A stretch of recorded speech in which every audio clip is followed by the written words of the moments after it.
नमस्कार दोस्तों, सत्यमेव जयते। चाहे आप ले रहे हो Maruti Suzuki Brezza, Maruti Suzuki Fronx, Maruti Suzuki Baleno, Tata Nexon, hyundai Venue, Mahindra XUV 3XO, Scorpio N, चाहे दोस्तों आप कोई भी कार लेने लगे हो, ये वाली वीडियो आप सबके लिए बहुत ज्यादा इंपॉर्टेंट रहने वाली है। क्योंकि इंडियन कार मार्केट के अंदर कुछ ऐसी चीजें हो रही हैं जिससे पूरे का पूरा ट्रांजिशन दूसरी तरफ जाता हुआ दिखाई दे रहा है। और बहुत सारी कार ब्रांड्स जैसे मारुति, वोल्क्सवैगन, स्कोडा के एंड से बहुत सारी ऑफिशियल स्टेटमेंट्स भी आ रही हैं, टोयोटा के एंड से भी स्टेटमेंट्स आ रही हैं। काफी टाइम से मैं मार्केट को एनालाइज कर रहा हूं और कौन सी कार के ऊपर क्या असर पड़ने वाला है आगे आने वाले टाइम के अंदर। क्योंकि बहुत सारी नई नई चीजें, बहुत सारी नई नई पॉलिसीज इंडियन कार मार्केट के अंदर आ रही हैं। कौन सी कार्स बंद होने वाली हैं, कौन सी कार्स चालू रहने वाली है, कौन से इंजन बंद होने वाले हैं, कौन सी फ्यूल ऑप्शंस बंद होने वाली हैं, कौन सी फ्यूल ऑप्शंस आगे ज्यादा बढ़ने वाली हैं। आज मैं इस वीडियो के अंदर सारी चीजों को इंक्लूड कर लूंगा। और कहीं ना कहीं दोस्तों जो सारी चीजें हो रही हैं उसके साथ कनेक्शन एयर पोल्यूशन को लेकर ही हो रहा है। चाहे आप कैफे थी नॉर्म्स की बात कर लो, चाहे आप ईवी कार्स की बात कर लीजिए, जैसे बास को इंट्रोड्यूस कर दिया गया है मारुति और टाटा के एंड से। तो सारी चीजों का दोस्तों जो मोटिव है वो एयर पोल्यूशन को कम करना ही है बेसिकली। तो अब हम सब भाइयों ने इस वक्त करना क्या है, हम कौन सी कार लें, कौन से फ्यूल ऑप्शन को लिया जाए, सीएनजी लिया जाए, पेट्रोल लिया जाए, डीजल लिया जाए, ईवी ली जाए, स्ट्रॉन्ग हाइब्रिड ली जाए। क्योंकि अगर मैं ईवी कार्स की बात करता हूं उनके अपने अलग टाइप के झमेले हैं। चैनल के ऊपर अगर आप फर्स्ट टाइम आए हो तो चैनल को सब्सक्राइब जरूर से कर लेना, लाइक बटन को, हाई बटन को जरूर से दबा देना। अब कल एक भाई ने मेरे को कमेंट कर दिया कि वीडियो में थोड़ा सा स्लो बोला कीजिए। कोई भाई मेरे को कहते हैं फास्ट बोला कीजिए, कोई भाई मेरे को कहते हैं स्लो बोला कीजिए, कोई भाई कहता है पनवेल निकलना है, अब दूसरा भाई कह रहा है कि थोड़ा सा स्लो बोला कीजिए। तो दोस्तों मेरे को एक चीज बताओ, किया क्या जाए, इससे फास्ट बोला जाए या इससे स्लो बोला जाए? नीचे कमेंट करके जरूर बताना मेरे को।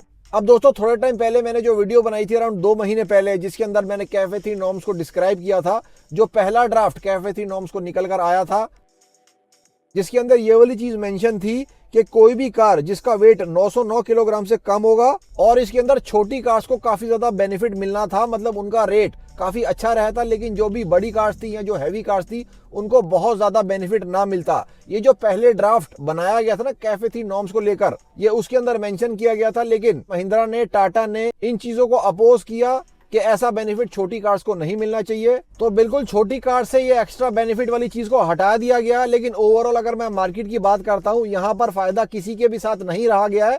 नए वाले ड्राफ्ट के अंदर दोस्तों क्या हुआ मैं आपको ये बताता हूं। इसके अंदर एवरेज फ्लीट एमिशंस 100 ग्राम पर किलोमीटर तक कम करनी होगी 114 ग्राम पर किलोमीटर से लेकर।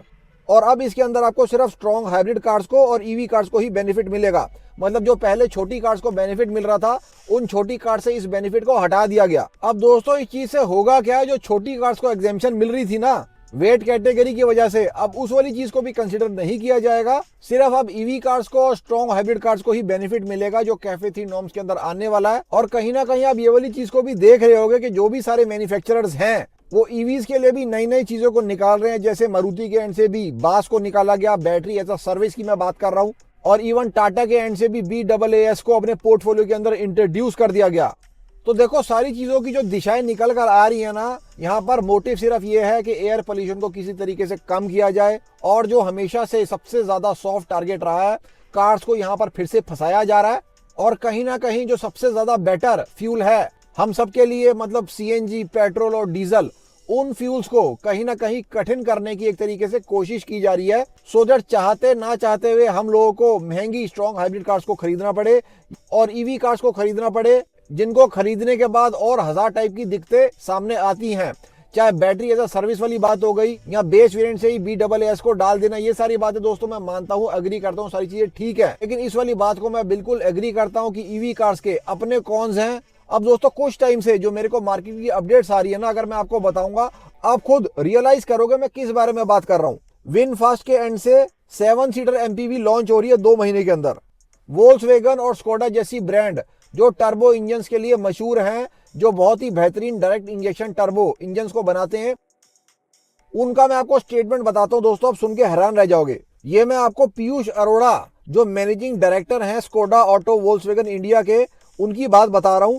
उन्होंने कंफर्म किया है कि उनकी कंपनी मल्टी टेक्नोलॉजी पाथ को चूज कर रही है। एक ही पावर ट्रेन नहीं रहने वाली है, मतलब आपको और इंजन ऑप्शंस स्कोडा और VW के पोर्टफोलियो के अंदर देखने को मिलने वाली है। ये मैनेजिंग डायरेक्टर ने स्कोडा के कंफर्म कर दिया है, उनकी ऑफिशियल स्टेटमेंट मैं बता रहा हूं आपको। Skoda Volkswagen localised electric vehicle लाने के बारे में प्लान कर रही है और साथ में ये लोग फ्लैक्स फ्यूल और CNG कार्स जैसी ऑप्शंस को भी अपने पोर्टफोलियो के अंदर बहुत ही जल्दी इंक्लूड करने वाले हैं। अब दोस्तों मैं आपको एक ये नई चीज बता रहा हूं, पहले मैंने आपको CNG को लेकर अपडेट कर दिया था कि स्कोडा काइलिक के अंदर CNG आने वाली है। अब अरोड़ा साहब के एंड से दोस्तों ये वाली चीज भी कंफर्म कर दी गई है, जो स्कोडा के मैनेजिंग डायरेक्टर हैं, कि वो फ्लैक्स फ्यूल कार्स को भी अपने पोर्टफोलियो के अंदर बहुत ही जल्दी ऐड करेंगे। तो ऐसी फास्ट कार्स बनाने वाली कंपनी भी जो टोटली पेट्रोल इंजन के ऊपर रिलाय करते हैं, उनको भी इस वक्त फ्लैक्स फ्यूल्स के बारे में, CNG कार्स के बारे में और इवन इलेक्ट्रिक कार्स के बारे में सोचने के लिए मजबूर होना पड़ रहा है। MG मोटर के एंड से भी न्यू हाइब्रिड कार इंडिया के अंदर आने वाली है, MG स्टारलाइट 560। इसको भी ऑलरेडी इंडिया के अंदर स्पाई कर लिया गया है। और अगली एक और कार जो बहुत ही ज्यादा इमोशनल हम सबको कर देती है, टाटा सियरा, उसका भी लॉन्च टाइमलाइन दोस्तों मेरे पास आ गई है। टाटा सियरा को भी ईवी के अंदर लॉन्च किया जा रहा है। इस कार को सेकंड क्वार्टर ऑफ 2026 के अंदर कंफर्म कर लिया गया, मतलब जून से पहले पहले टाटा इस कार को इंडियन कार मार्केट के अंदर उतार देगा। और ये दोस्तों कंफर्म डाटा मैं आपको बता रहा हूँ, ये आनी ही आनी है कार। तो ये जो मैंने आपको सारी चीजें बताई है ना, आप खुद सोच के देखिए कि मार्केट किस तरफ जा रही है। मतलब कहीं ना कहीं जो पेट्रोल और डीजल कार्स हैं उनको काफी ज्यादा डिमोटिवेट करने की कोशिश करी जा रही है।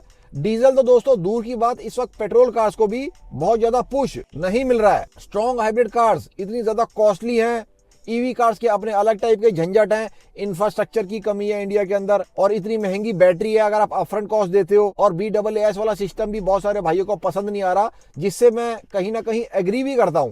तो यहाँ पर सारे सिनेरियो को रीड करने के बाद कौन सी कार्स के अंदर खतरा है और कौन सी कार्स फिर भी कहीं ना कहीं थोड़ी बहुत सेफ दिखाई दे रही है और हम लोगों के लिए जो पॉकेट फ्रेंडली भी रहने वाली है। क्योंकि अगर मैं ईवी कार्स की बात कर लेता हूं और स्ट्रॉन्ग हाइब्रिड कार्स की बात कर लेता हूं, वो कहीं ना कहीं उतनी ज्यादा पॉकेट फ्रेंडली कार्स नहीं है। स्ट्रॉन्ग हाइब्रिड कार्स तो है ही बहुत ज्यादा एक्सपेंसिव, 16, 17, 18 लाख रुपए की स्ट्रॉन्ग हाइब्रिड कार्स आपको इंडिया के अंदर मिल रही हैं, वो भी बहुत ही सिलेक्टेड कार्स हैं।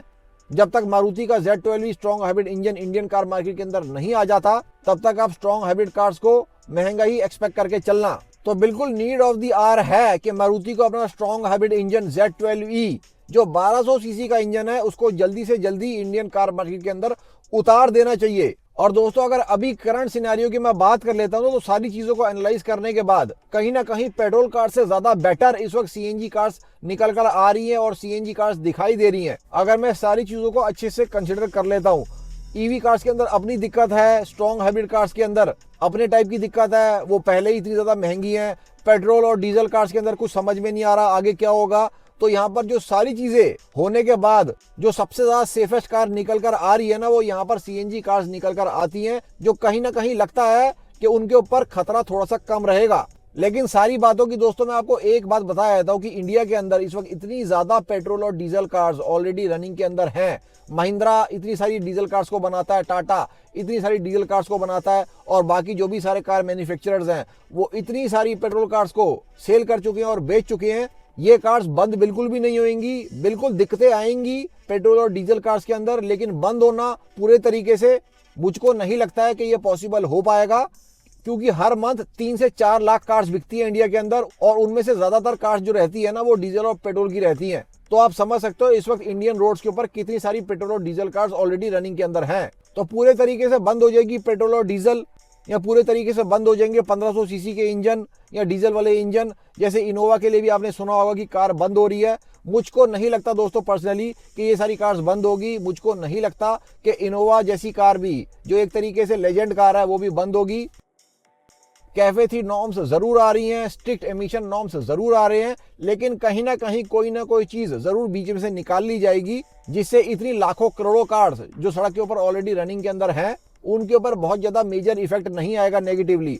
हाँ, ये जरूर हो सकता है कि कोई ना कोई रूल्स एंड रेगुलेशंस उन कार्स के ऊपर स्ट्रिक्ट लगा दी जाएंगी, लेकिन पूरे तरीके से बंद हो जाएगी, मुझको दोस्तों ये चीज नहीं लगती है। और अगर अभी आपका बजट अलाउ करता है आपको स्ट्रॉन्ग हाइब्रिड कार लेने के लिए, तो आप उनको बिल्कुल ले सकते हो। वो कार्स फ्यूचर रेडी दिखाई देती हैं बिल्कुल हर तरीके से। और जिस स्पीड से आप लोग ईवी कार्स को फटाफट आते हुए देख रहे हैं मारुति के एंड से भी, टाटा के एंड से भी। थोड़े टाइम के अंदर स्ट्रॉन्ग हाइब्रिड कार्स भी आपको काफी सारी देखने को मिलने वाली हैं सारे मैन्युफैक्चरर्स के एंड से। चैनल के ऊपर और भी बहुत सारा कंटेंट आप लोगों को मिल जाएगा। मारुति, टाटा, हुंडई, महिंद्रा कार्स को लेकर सारा ही जेन्युइन और ऑथेंटिक कंटेंट रहता है। अभी तक चैनल को सब्सक्राइब नहीं किया है, please consider subscribing the channel. Like button को, हाई बटन को जरूर से दबा देना। कल फिर से मिलते हैं वीरो।